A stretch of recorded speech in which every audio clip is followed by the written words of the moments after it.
Sa Bulacan, hindi bababa sa 4 na warehouse ang nasunog sa Pulilan. Sa lawak ng nasunog, pahirapan ang naging pag-apula ng mga bumbero. Balitang hatid ni James Agustin.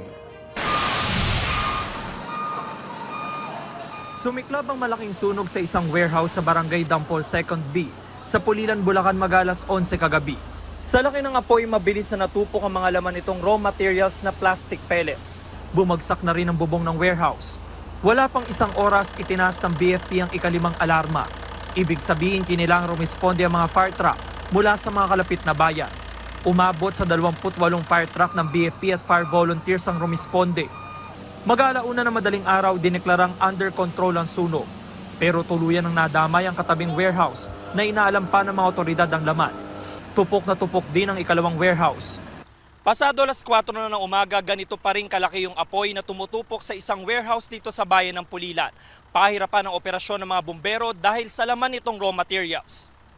Ang problema kasi natin dito mahangin. Nasa dulong part pa kasi yung building.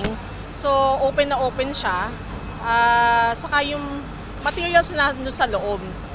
Hindi natin kasi pwede basta pasukin dahil nga hazardous na din yung sa building.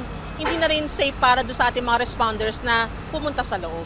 Dahil sa lawak ng sunog, nadamay na rin ang dalawa pang katabing warehouse. Nakapagsalba pa ng ilang gamit ang mga empleyado. Medyo partially damaged siya. Although may mga signs of na talaga siya, wear and tear sa init. Pero we still manage na maayos to at nakapag-evacuate naman ng mga gamit yung mga may-ari.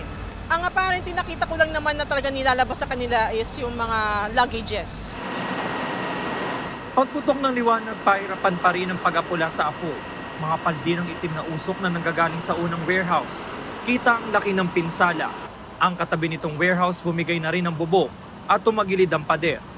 Maging ang nadamay na ikatlong warehouse ay bumagsak na ang ilang bahagi ng struktura. Napakainit po talaga kasi sa loob talaga, sir. If you will see na ganun kalaki yung apoy, talaga po kaya niyan tunawin pati po ang semento. Kinailangan na rin gumamit ng BFP ng AFFF chemical o aqueous film forming foam na ginagamit daw sa mga highly flammable materials. Hindi po kaya basta ng tubig lang po. Kakayanin pero matagal. Parang nilalaro lang po tayo. Pero ngayon na merong chemical, mas mapapabilis po at makakatulong po talaga. Inaalam pa raw ng BFP ang sanhi ng apoy, maging ang kabuang halaga ng pinsala. James Agustin, nagbabalita para sa GMA Integrated News. Kapuso, alamin ang maiinit na balita. Bisitahin at mag-subscribe sa GMA Integrated News sa YouTube.